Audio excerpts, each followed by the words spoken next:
All right.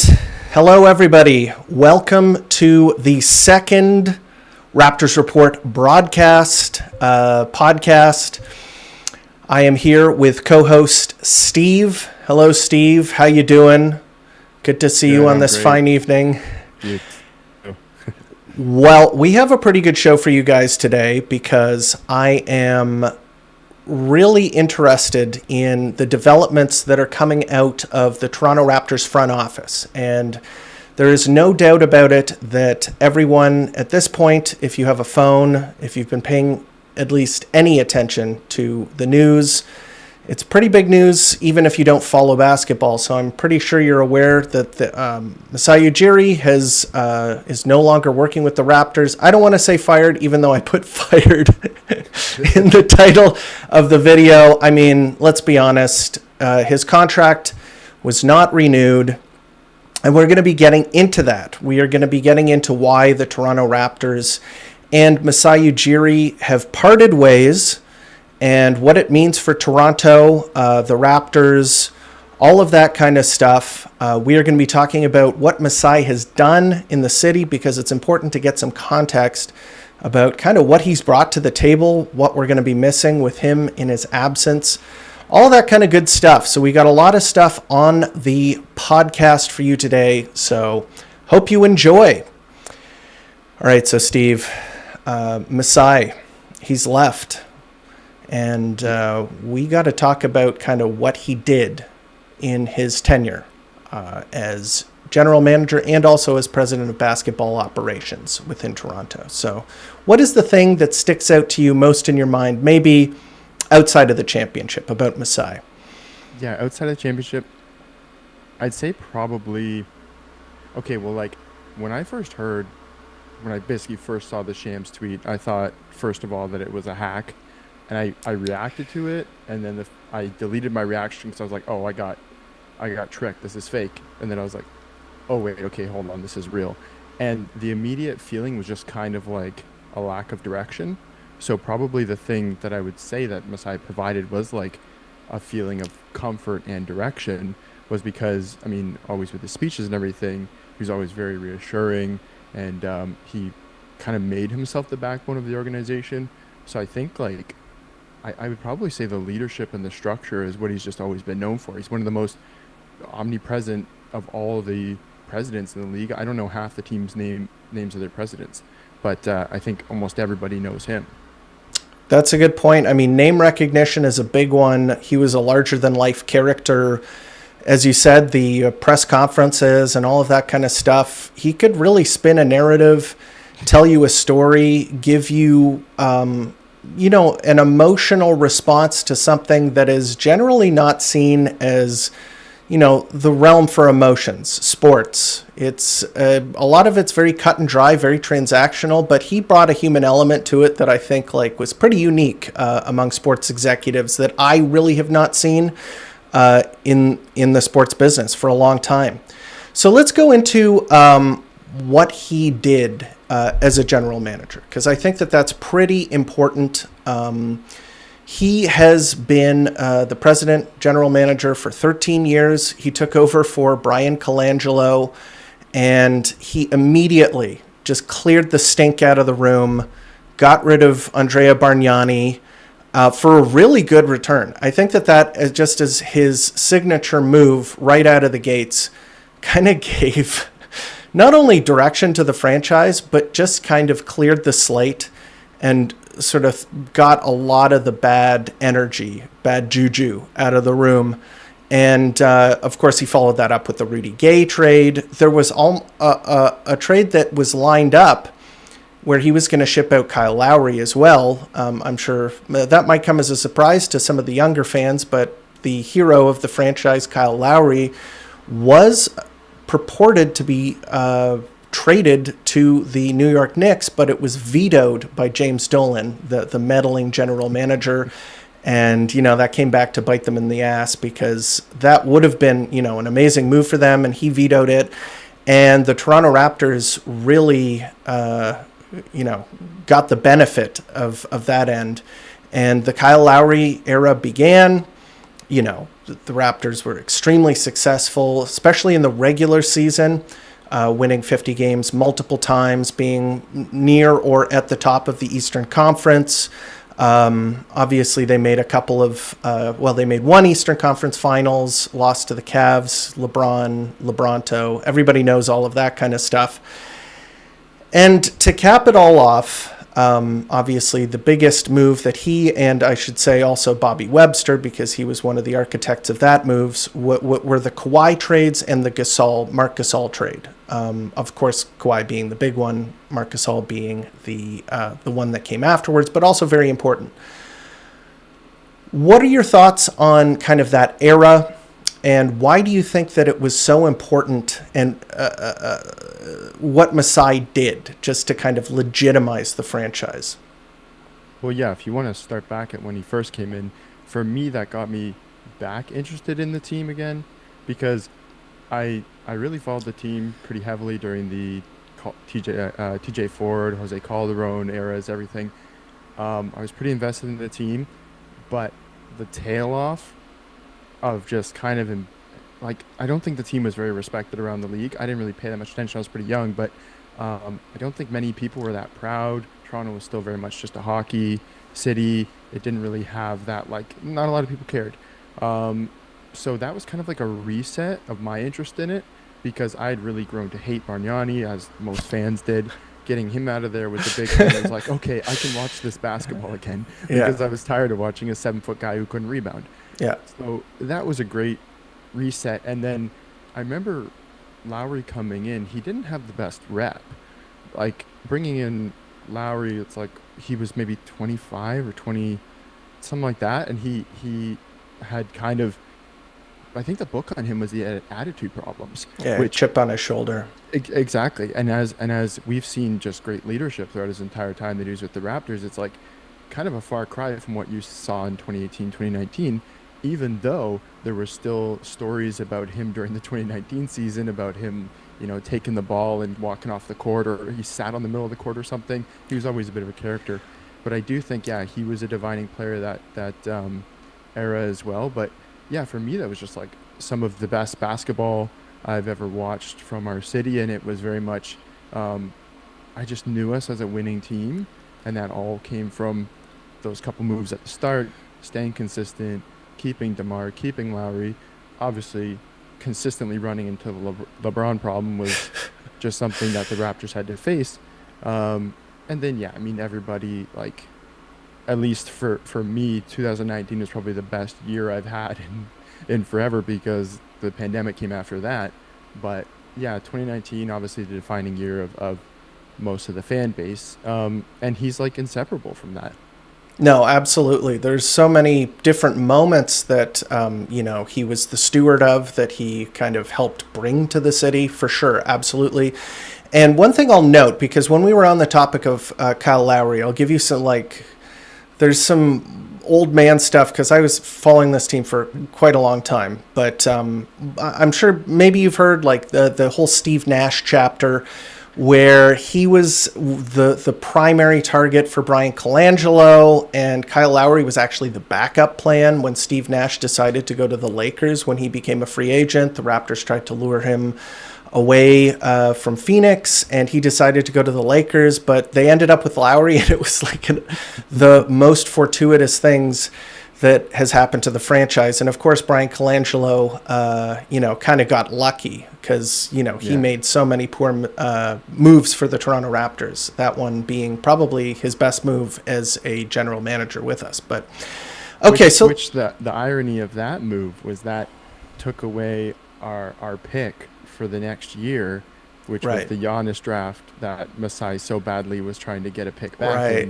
in order to get Giannis. So, when you ultimately look at it, okay, we ended up with a championship. Milwaukee ended up with a championship.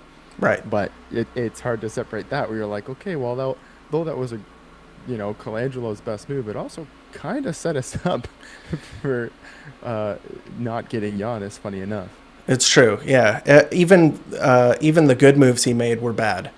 So the non-basketball stuff, I want to touch on that briefly before we get into kind of the scuttlebutt and rumors that are surrounding everything here. But obviously the Giants of Africa program. He was kind of the patriarch of the Raptors. Like, these are kind of the elements that maybe weren't part of the product on the court. The F Brooklyn moment when he came out and yelled those very defining words. The fact that he was an African immigrant who rose to become one of the most influential executives in the NBA, in sports, really. Just having his name become synonymous with Toronto basketball. Very inspiring story. The community leadership that he brought to the table, the outreach programs in Toronto, just the fact that he was such a larger than life figure needs to be mentioned when you mention him and his tenure with the Toronto Raptors. So I just wanted to mention that. If there's anything that you want to add to that, is there anything about him as a person maybe that you want to talk about?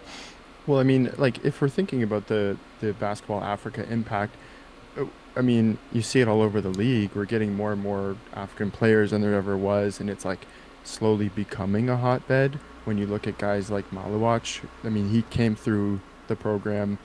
We've got Shamshe who came through the program. Sorry to interrupt, but there is a small piece of gossip regarding what you just mentioned. So, Common Maluach, we'll get to that, but that is a little interesting tidbit. But continue, yeah. But you've got pictures of Joel Embiid in the program. You've got, I mean, there's the stories of how, what did he do? He helped Giannis's family get a visa or something like that. His fingerprints are all over it from that side of the Basketball Africa and everything. And I think that'll continue to be, because a lot of people are thinking, where does he go next? He might just continue his work with the programs over there. That is true. He could continue with his his off the court things. I mean, it's tough to say that Giants of Africa is off the court because it does obviously involve basketball, but he could take a hiatus from being an NBA exec, no doubt about it. I'm sure he'd be a hot commodity, even if he were to take a year or two off.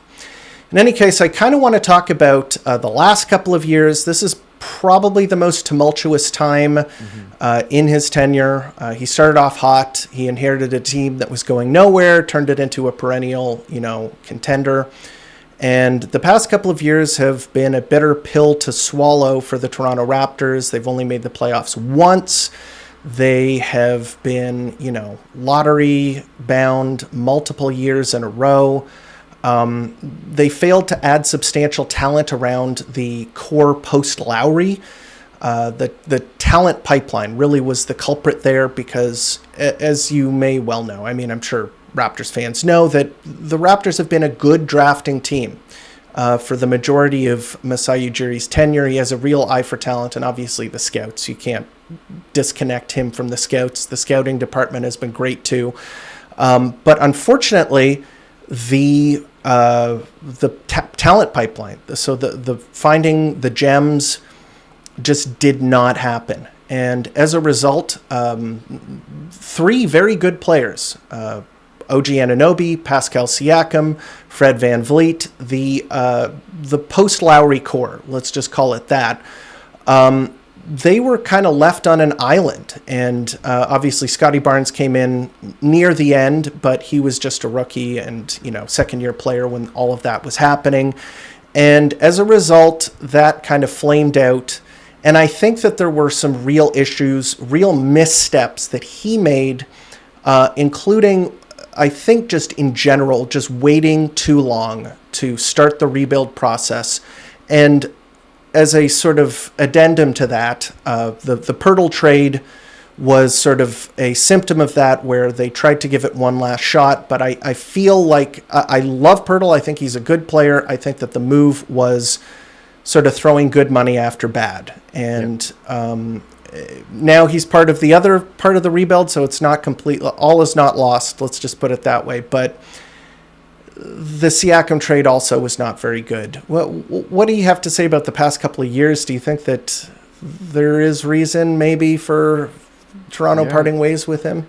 Well, yeah, I think, I mean, I think we've seen the writing on the wall for that for at least a year or so with his, like, I mean, even after the championship, Ed Rogers, the rumor was that he didn't want to pay him that much, and he kind of fought against that. So I think we've always kind of expected that if the ownership changes, that could be a fallout from that. And with Larry Tannenbaum getting less of a role, and he was kind of a big guy who stood up for Masai's role in it, I think that was pretty obvious. But I think when you look at the certain moves and the whole waiting too long aspect, I've always traced that back to DeMar DeRozan's reaction to being traded. Because prior to that, Masai was able to kind of make his moves. I don't think he really cared about how Rudy Gay felt about trading him away. He didn't care. Like, he was a lot more cutthroat. Yeah. Deal. Exactly. Yeah. But he talked about, like he's talked about on record, how hard it was to deliver that news to DeMar, and about how he was crying and everything. And it's like he got a real lesson in the people side of basketball. So then I think for him, he said himself, their success is his success. These guys like Pascal and OG and Fred, they're like his kids. Like, he brought them into the league. He's watched them grow. He's watched them become who they are. And I think it's like something that he was too emotionally invested. And he's admitted that he hoped for that it could work, and he waited too long and everything. But I think that's like because of, at least in my opinion, the way that DeMar dealt with it, and him able to see, okay, these actions really impact people directly, and like that gave him another lesson in the people aspect.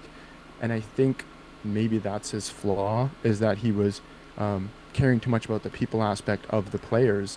Because even when you look at the deals that they made, he sent everybody, I mean, Fred he walked away, but he sent them all to great situations. Yeah. Right? He sent them the playoff teams. He sent them teams that they were going to work out perfectly, where they could get paid. Right? And part of that is the team wouldn't agree to trade them if they couldn't, re-sign them. But the other part of it is, I think he legitimately isn't going to send them to a bad situation. He's not going to send them to Charlotte. He's not going to send them to Atlanta. Yeah, exactly. Sacramento, right? And there was like, I think for those things to happen, there would have to be a really good deal that would maybe trump the emotions part of it. But I think he cared about them and about their future going forward, and a little bit to the detriment of our team. We need a dictator. We need a brutal guy to come in here, crack some skulls, really intimidate people, make sure that. No, I mean, I'm joking a little bit, but I will say, okay, so I do like the direction that the team has been moving in post Siakam trade. So I think that the drafts. There have been some, like, the jury is still out on Grady Dick. I do like the Jacoby Walter pick. I do like the CMB pick. I like a lot of the deals that they made. I think the Brandon Ingram deal, I'm a big fan of that one. Same.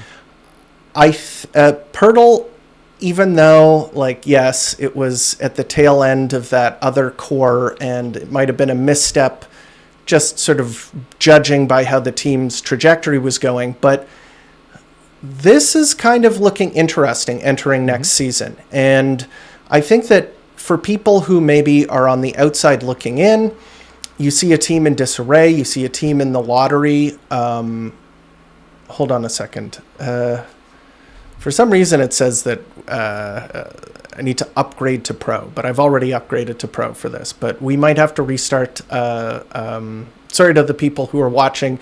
We might have to restart the Zoom meeting that I have Steve on, but don't worry about it. We'll get it back up and going. But in any case, I'll just continue the thought that I was about to finish. I do like the direction that the team has been moving in. I do like Emmanuel Quickley. I think that a lot of the moves that they've made, I think, will bear fruit in the near future, maybe even next season. So just got to mention that. Now, we're going to get to the juicy tidbits. This is the kind of stuff that maybe, give you a bit of an inside track, sort of see what we believe is going on here. There are a lot of clues that have been left in the media, and there's a lot of background that maybe fans of the team may not know. So the first of which is the relationship between Masai Ujiri and the current executive chair of MLSE, of Rogers, who is a controlling majority owner of MLSE. So Ed Rogers, the scion of Ted Rogers, who obviously built the Rogers brand up. I'm not exactly sure the exact how the company grew, but he was one of the pioneers of the cable industry in Canada, and he's his son. And he kind of fought for control over Rogers between him and a whole bunch of his siblings and his mom and stuff. Succession kind of stuff, yeah. Exactly, very Succession-esque. And he came out on top, and he became the executive chair. He's in control. And one of the things that you've got to know about him is that it was leaked in the media that he and Masai perhaps weren't on the best of terms, and maybe not personally, but he was allegedly not impressed by Masai Ujiri.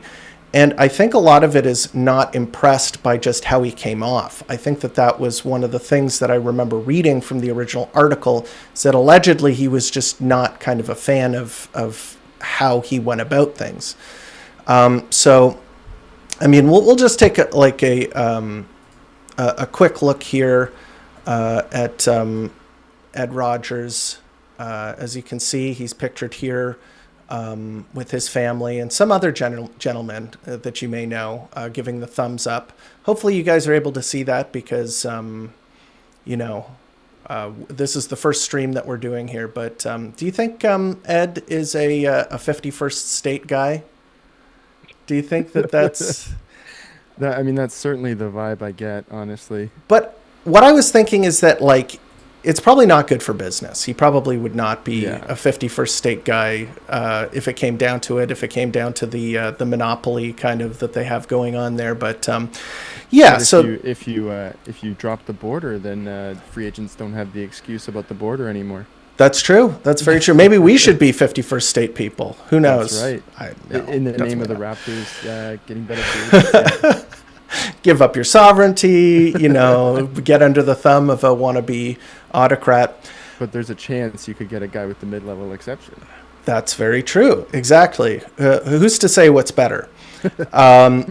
So anyway, the new round of contract extensions and talk was happening recently. And Bobby Webster was extended. But what I'm just judging by what I'm seeing here, so I think that what happened is that Masai was paid quite a bit of money the last time around. So something in the vicinity of $12 to $15 million per season is what I heard. And I think that was why perhaps Ed was not thrilled with Masai. He thought maybe this guy is not worth it. And as a result, I think that they just didn't offer him a similar contract, or maybe even said, we're not going to offer you as much, right, in contract negotiations. Maybe a pay cut, something like that. Or maybe just not tendering him an offer. Who knows? Mm-hmm. But I'm just thinking that that's how things went. And it's important to note that Brendan Shanahan, who was running the Leaf side of things, very similar story. He was also paid quite a bit of money, and he is also out as well. So it looks like they're kind of reshuffling the deck and trying to cut costs, I think, because I think this cost-cutting thing goes all the way back to the situation with Nick Nurse and stuff as well. Because if you look at first-time coach Darko, do you think he gets paid anywhere near as much as Nick Nurse's new contract would have been? No, absolutely not. That was my thought. When they did the coaching search and everything, the names they were looking at, I was like, yeah, there's the excuse that they're looking for development and first-year guys, but there's also the underlying factor that they're probably getting them for pennies on the dollar compared to other big-name coaches. So I think that, to me, that was the first sign of some cost-cutting, where I was like, they know that they're not going to make the playoffs, so start cutting some costs even though they haven't lowered the tickets at all. No, But they're exactly. just- right, But they're just surely like, after Masai's big contract is taken off the books, that's going to go right to the ticket price. They're going to lower that, of course. Yeah. I actually, former season ticket holder here, so the prices are going to continue to go up, especially if they're going to make the playoffs next year. There's no way that they cut the ticket prices. But another thing to note is that I'm just going to say that the one reason that I think that this is just a cost-cutting move from Rodgers is because there was no other replacement. So instead of, say, taking, if you're going to look to go in a new direction with a new president, are you going to be bringing back Bobby Webster, of course, current GM of the Toronto Raptors? And my thoughts are probably not, right? If you're going to look to shuffle the deck completely, you get rid of both Masai Ujiri and his GM. But they didn't. They kept Bobby on. And there's an interesting point there because he is in the running for the position of president.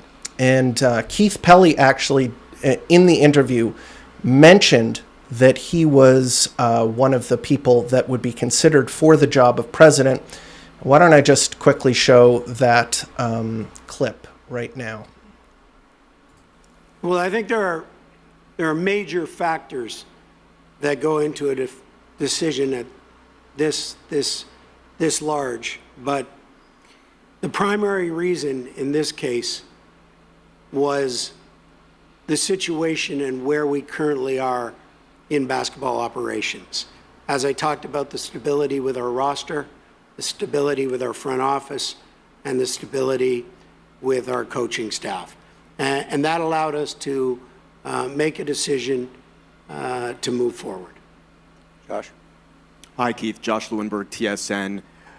Will Bobby be considered for the president job? And if it's not an internal candidate, how appealing will the job be, do you think, for an external candidate with a general manager and a leadership team already in place and extended?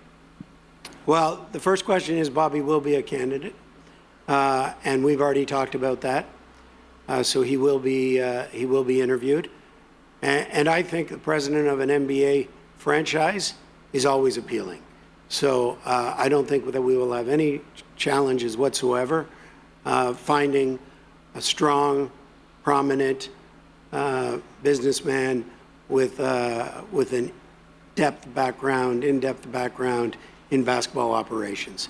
But Okay.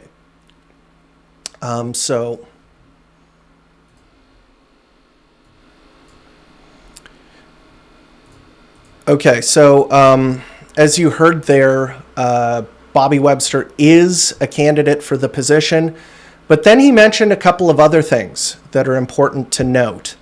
Maybe will give us a little bit of background on what he was looking for. He mentioned, of course, that they would be looking for somebody with a lot of experience, a president that has a lot of business experience, somebody probably that is currently in a front office, somebody with basketball experience. So I think that there is a possibility that Bobby Webster is one of the people. I mean, not a possibility. He mentioned it himself. He said, yes, Bobby Webster will be in consideration for the role of president. So it might be a dual president GM thing with Bobby Webster as well. What do you think about that? Oh, okay. We have to start. Hold on a second. I'm just going to quickly get him back on the broadcast because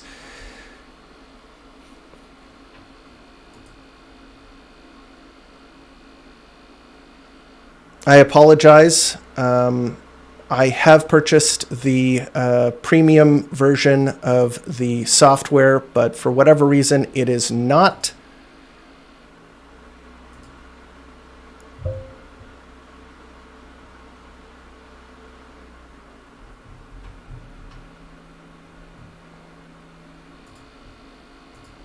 Technical difficulties. One second. Apologies, everybody.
I'm just going to pause the stream for a moment. Okay. Okay. All right. We're back. Apologies, everybody. Just type in the chat if you can see us and everything is going okay. So before we stop talking, let me try and get back on track here. So Bobby is going to be in the running for being the new general manager of the team. And I'm not too displeased with that. I kind of like Bobby. I think that he is a pretty smart fellow, although there are some things that I don't agree with him on. But there's one very important thing to note, and I think that we both noticed it, and I think most astute Raptors fans kind of picked up on this when it was reported. So there was actually a tweet that went out from our friend here, Omer Osman, about the current pick of the Toronto Raptors, obviously being Colin Murray-Boyles, a pick that I'm very comfortable and happy with. But there was kind of an interesting tidbit from Mark Stein, who is obviously a sort of very reputable rumor monger and has an inside track on a lot of things in Toronto's front office. So let's take a look at that really quickly here. So as we can see, so Stein says, Toronto was said to have considerable interest in Kaman Malawach, with Ujiri as his foremost fan. When Malawach unexpectedly slipped to them at number 9 and the Raptors selected Colin Murray-Boyles instead, it was quickly cited Friday in some corners of the league as another telling development. And obviously, he was talking about the firing of Masai Ujiri. Any thoughts on that? Because that is a pretty big bombshell. Yeah, I thought that was pretty interesting because I kind of thought, I mean, for the last couple of years, it's been picked by committee with everybody putting their input in.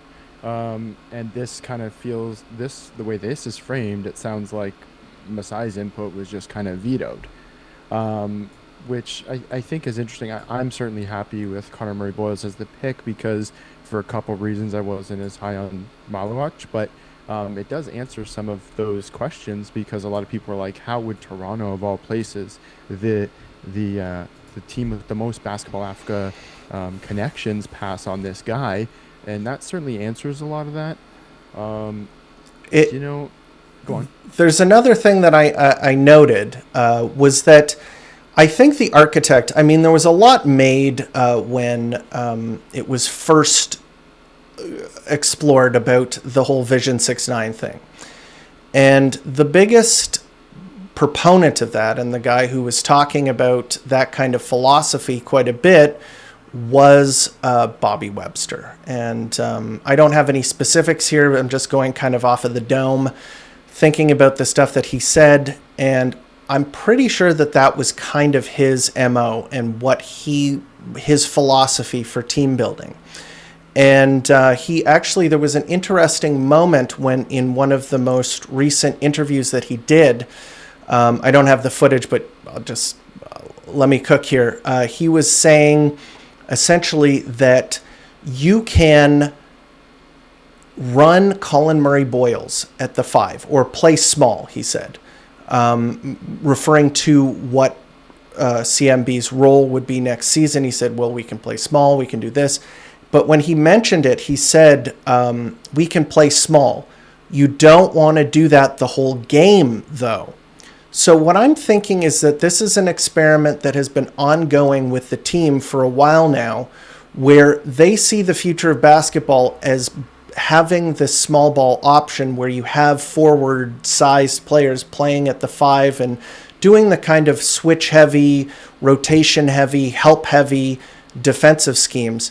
And I was thinking that kind of tells me, and just remembering the Vision 6-9 idea, that I think CMB kind of is Bobby's pick. And this is the guy, I think you have the center who's a center-sized player, who is Kaman Malawach, And then, and obviously the team needs a backup center, so there's an option, a very compelling option at the 5 with Kamen Malawach.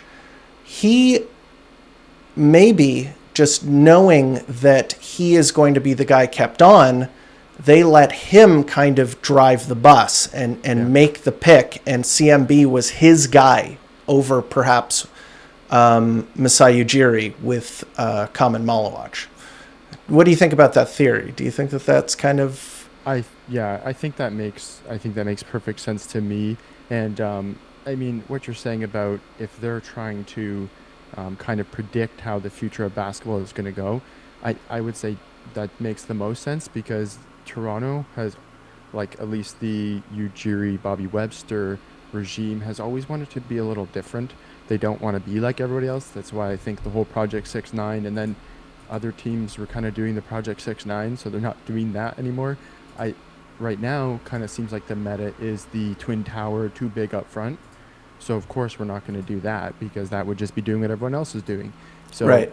I wouldn't be surprised for them to, I mean, look, and you look at the measurable profile of somebody like CMB, it matches exactly with Draymond Green. It matches almost exactly with OG, but we never really ran OG at center, although OG could guard centers. He's similar in that, where he's tall enough and long enough, but mostly strong enough to be able to go in as a center and bang around. So yeah, I mean, I wouldn't be surprised, and I wouldn't be surprised to see lineups with him and Mobo running this kind of dual 6-7 big thing, double small ball. I wouldn't be surprised at that at all. And yeah, I would think that's a Bobby pick. If you look back at last year's draft, I kind of looked at the 4 picks that they made as if they both got 2, because I've always thought that Bobby also likes these kind of guards like Jacoby. And so I felt like Jacoby was his pick, Mobo was Masai's, and then Right. Shed was his pick, and then Shamshi was Ujiri's pick. That's what that looked like to me, because I was like, it seems like they're picking their kind of guys. They kind of went back and forth, back and forth, back and forth. I like That's that, right. actually. So there have been some media reactions to the firing, some pretty interesting ones. I have a couple of tweets kind of on deck here for you guys to take a look at. Yeah, go ahead. Can I interrupt you for just Absolutely. maybe the most significant Shams tweet of the year? Garrett Temple is going to sign a $3.6 million deal to return to the Raptors. Hell yeah. You are going to be over the moon about that. I think if anybody knows me, I'm the Garrett Temple guy. And yeah, that is music to my ears. He's the player coach. $3.6 million is quite the send-off for him. He is recovering from like an ACL injury or something that he got on like the last week of the thing. I thought he like messed his knee up real bad, and I was like, oh, that might be wraps for him. But that's pretty... I mean, it's great news for me. We got a Shams bomb here. That is huge. We got a Shams graphic for Garrett Temple. But the Shams That graphic is like incomplete. Look at this. I'm going to go down here. What is this? He didn't put... What is that? That is so, like, where is the breaking with all He couldn't do it. He couldn't do it, not for him. No, that's just kind of sad. I think a man with as much panache and gravitas as Garrett Temple, he needs a proper graphic. Shams, if you're he's listening right now. So He is. you got to change this. You got to fix it. You got to make things right. I might have to repost my my threat to hunt Shams for sport. Oh, there you go. Okay. Yeah. Anyway, so where were we before that? We were talking about media reactions to the firing, or the, non-re-upping of the contract. Right. Let's just say firing, because that's kind of what it is.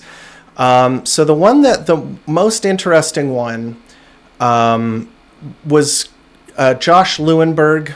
Josh Lewenberg, of course, he works, I believe it's Sportsnet, right? He's, let me just make sure, because my, Josh Lewenberg, I'm pretty sure he's with Sportsnet. Yeah. Yeah. Oh, no, wait, he's with TSN. Okay, forget it. But in any case, he is down with Masai moving on. So let's just take a quick look at this tweet, and I'll read it.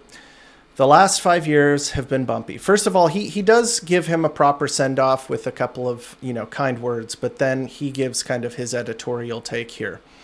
The last 5 years have been bumpy.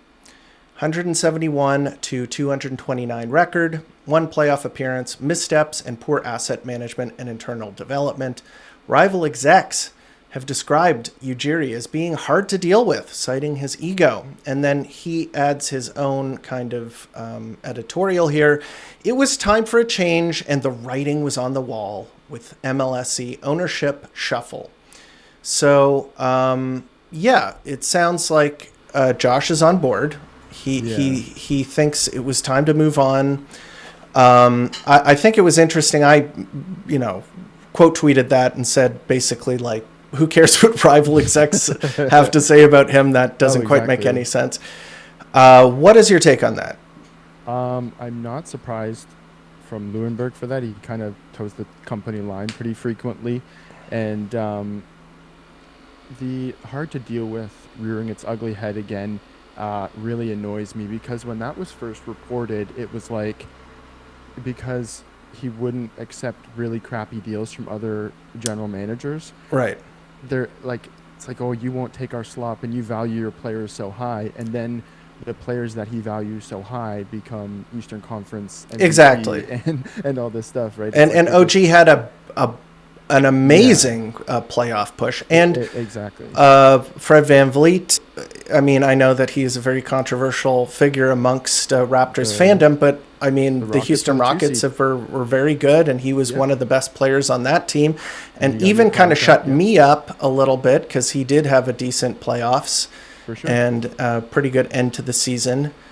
So, like, you're absolutely right that he was like, he wanted fair value. And a lot of people mistook that and said, like, he's holding out for these impossible offers. And what is he thinking? Why isn't he just giving him to us?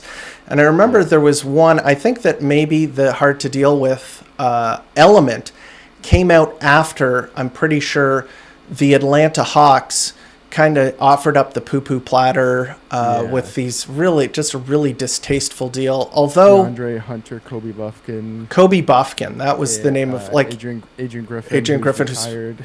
He's with God now. He's not dead. He's just he's talking to God. I mean, if in retrospect, DeAndre Hunter has gone on to, he's better than people thought he was. People thought he was like just kind of a junk contract and disappointment. He's been decent, but it was really a pretty horrible offer. And saying essentially that he's hard to deal with after that is, it should be taken with a grain of salt. These are his rivals. Like, it's in what he said, rival executives. These people probably don't want him to keep his job, Yeah.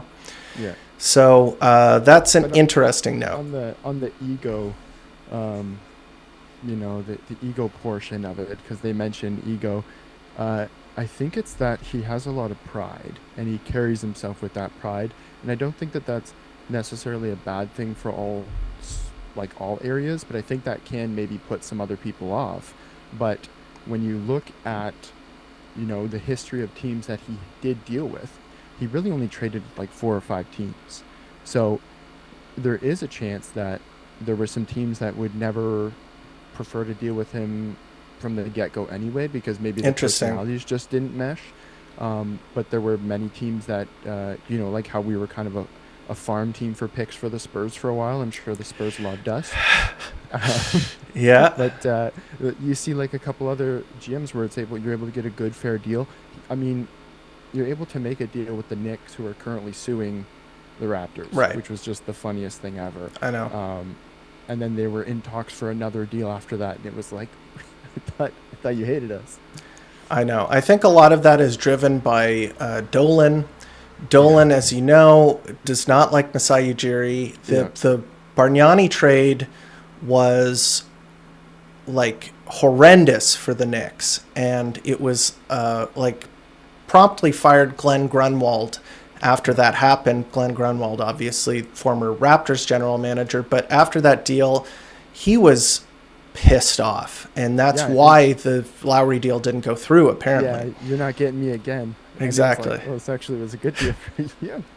That probably made him even more angry, you Yeah, know. he probably had some real second guesses about this one. He probably did so much research on OG and everything. He was like, okay, am I getting got again? Is this about to happen again? I think Leon Rose, I think, has done a good, of course he's made some mistakes, but he's done a good job as the general manager. And it was finally the time, like when he took over, I think that he was kind of a big enough personality, big enough name within the business. Obviously, he was an agent prior to that, that he got a buy-in from James Dolan where he was not interfering as much. Although I think that is coming to an end. I think that there's actually meddling that's happening now with that team. I think Dolan is back with a vengeance, but that's a topic for another time.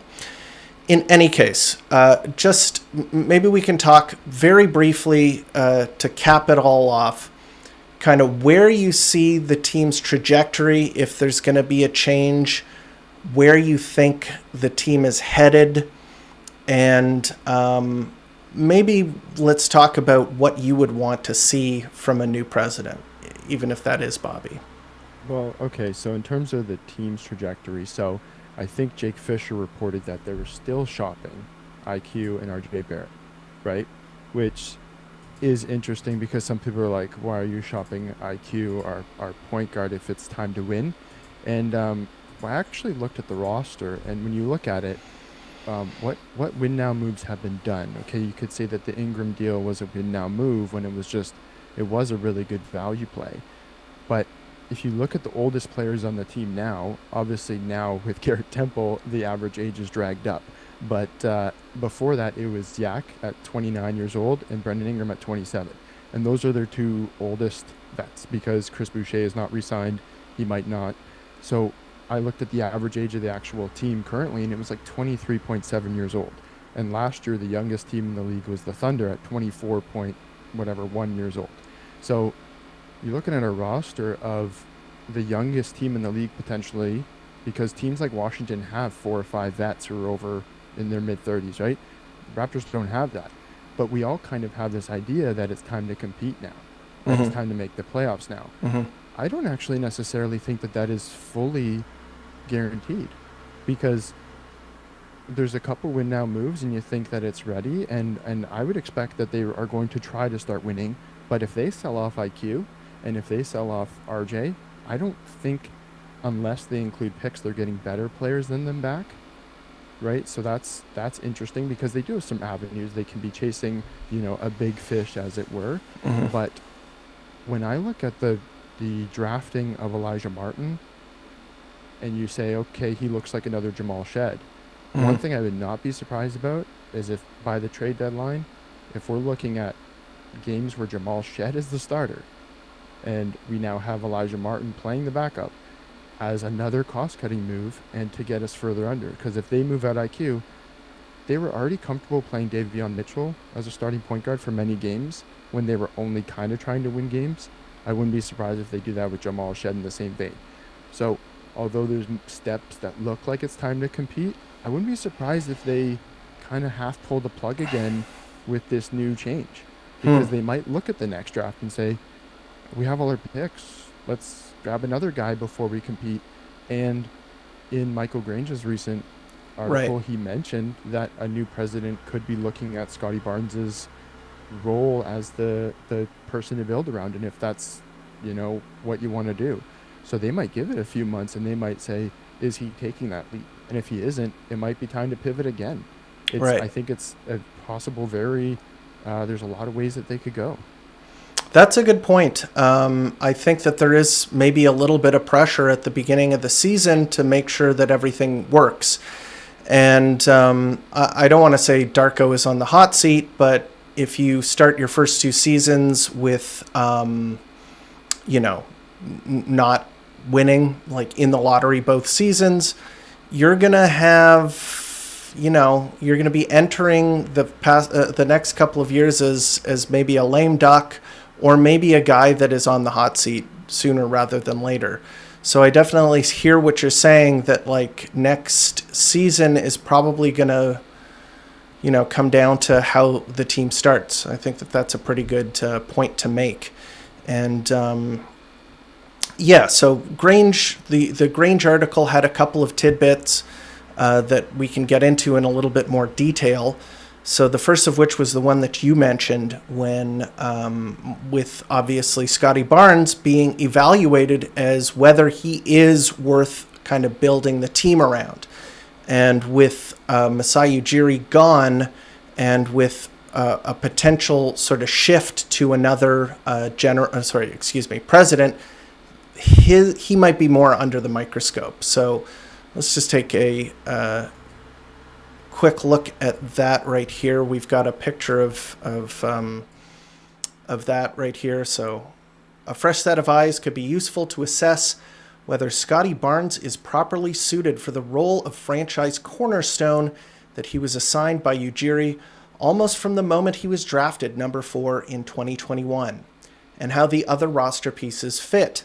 It should be an attractive job because there are only 30 opportunities on the planet to be the president of an NBA team, and at the moment, most of the positions are filled.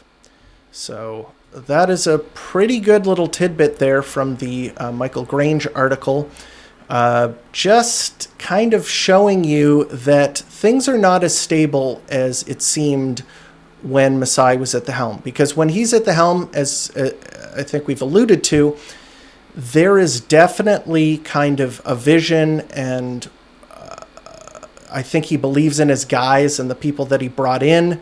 And now that he is gone, it seems as though perhaps some of those players and some of those people, maybe coaches, etc., are not as stable and not as set in place as you would have assumed beforehand.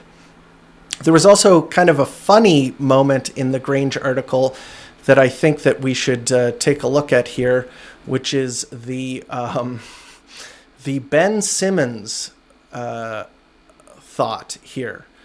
So Ben Simmons is reportedly a name to monitor for the Toronto Raptors come free agency. And that is also from the Michael Grange article. What do you think, Steve? What are your thoughts on the Australian basketballer? I don't think he's like the price point that he's at now on contracts he signed now. He's a fine player. It's whatever. He's not. He was ridiculous when he was still getting those $50 million a year to provide like 10 points and whatever. But now he provides okay value on it. But I don't know who in the organization is still chasing him after all this time. Ben Simmons, whatever, 5-6 years ago they wanted him. I don't see his place now. We're trying to develop players, so he'd only be taking time from players who are trying to develop. Well, also, like, this would be like Vision 6-9 in overdrive. Like, could you imagine a point guard who is better suited to fill that vision?